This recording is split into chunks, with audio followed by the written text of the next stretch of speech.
Sabağımızın taqırıbı Şekerim Құдайбердіұлы Еңлік кебек поэмасы.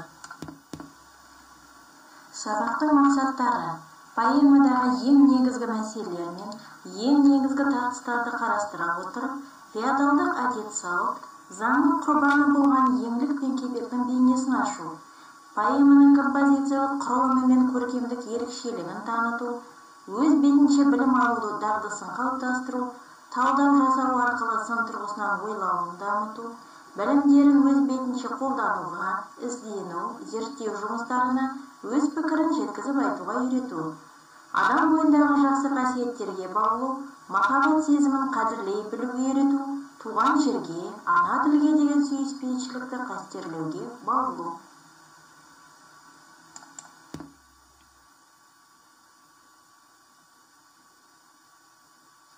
Махаббат трагедиясы әлем әдебиетіндегі мәңгілік тақырып. Қазақ фольклорындағы қозы-көрпеш, баян сұлу, қыз жібек, айман шолпан сияқты жырлардағы тақырыпты Шәкәрім алғаш рет поэма жанрының өрлеуімен өрбітеді және бұл тақырыпқа бірнеше шығарма арнайды. Қалқаман мамыр, Нартайлақ пен Айсұлу, Еңлік кебек, Ләйлі Мәжнүн сияқты шығармалары сол кезеңдегі поэма жанрын дамытуға қосқан үлкен үлес болып табылады. Еңлік пен кебек оқиғасы туралы мәлімет 1892 жылы Дала уәлаяты газетінде қазақтың естерінен кетпей жүрген бір сөз деген атпен жарияланған. Оқиға 1780 жыл шамасында Шыңғыс тауының баурайында Матай мен Тобықты руларының арасында болған. Бұл мақаланың авторы Абайдың өз деген пікірі бар.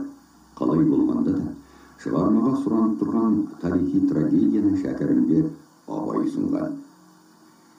Нәтижесінде халық жүрегінде жатталып, ауыздан ауызға тараған тамаша туынды дүниеге келді. Бүгінгі күнде поэманың екі нұсқасы белгілі. Поэма 1912 жылы Семейдегі Жәрген баспасынан жеке кітап болып жарық көрген. Еңлік кебек 652 жолдан тұратын 11 жолды қар өлең үлгісінде жазылған шығарма. Поэмаға ескілік, рушылдық, сол уақыттағы әйел теңсіздігі, әділетсіздік жайлаған заманның құрбаны болған екі жастың махаббат драмасы арқау болады. Поэманың түпкі идеясы қоғамның әділетсіздігіне, озбырлығына қарсылық. Шығарманың негізгі кейіпкерлері бір-біріне ғашық болған жастар, еңлік пен кебек, бірақ дауласқан екі ру, Тобықты мен Найман билері екеуін ат құйрығына сүйреп өлтіруге бұйырады. Екі жастың 4 айлық баласы жылап жетім қалады. Аяғы осындай қайғылы оқиғаға апарып соқтыратын қоғамдағы әділетсіздікті халық талқысына сұнады. Ел ішіндегі батыр мен бағланды, собыр мен сотқарды, жас мен жаманды, надан мен дананы, әділет пен аяғды, солардың кескін келбеті, іс-әрекеттер арқылы даралап көрсетіп, оқиғасы шынайы, композициялық құрылымы шымыр, тіл кестесі келіскен көркем туынды жасаған. Шәкәрім шығармасы арқылы еңлік пен кебек қазақ даласындағы ғашықтар символының қатарына қосылды. Кейіннен бұл тақырыпқа ұлы Мұхтар Әуезов Еңлік кебек атты драмалық шығарма жазды.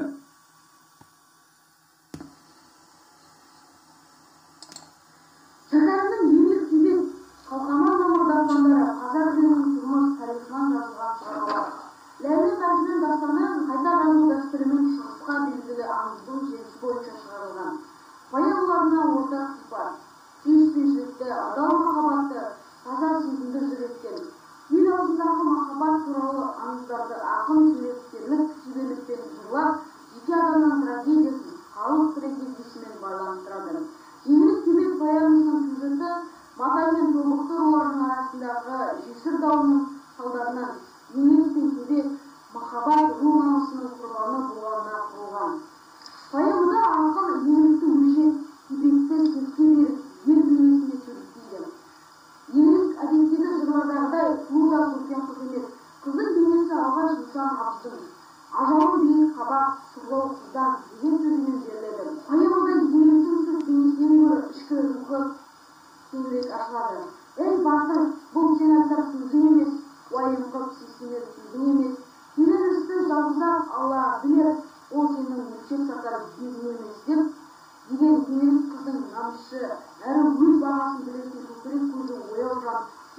танытса керек. Кебек деген шығарманың басында 11 деген кебектің аты шықты атты жайлап бәріне бірден мықты.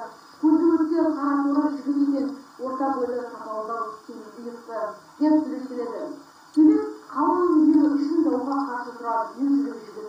Ғана емес, өз сезімі, елдің махаббаты үшін де күрес алатын азамат тұлғасы баянында толық ашылады. Қазақ әдебиетінде қандай ғашықтық жырларды білесіңдер? Шәкәрім Құдайбердіұлы қандай поэмалар жазды? Поэманың көтерген мәселесі не деп ойлайсыз? Махаббат, тарих, әлеуметтік өмір шындығы, өз ойым.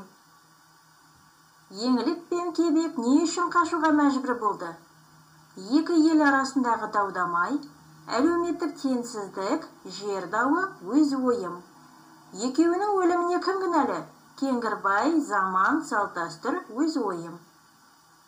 Менің пікірімше, бұған екі жас кінәлі деп ойлаймын.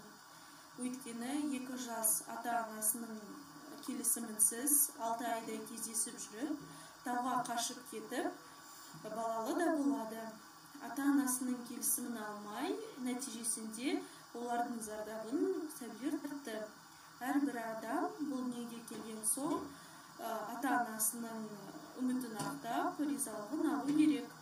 Сонда ғана барлығы да жақсы болады деп ойлаймын. Жақсы, рахмет.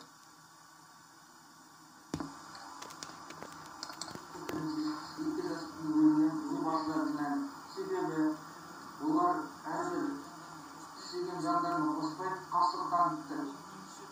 Бұл меніңше дұрыс емес.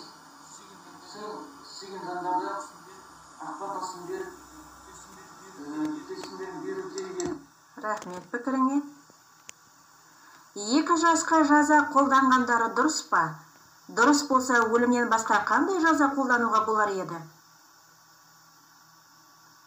Автор шешімімен келісесің бе?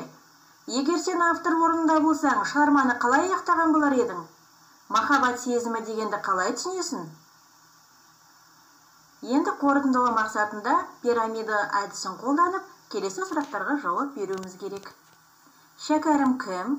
Ол туралы не білесіңдер?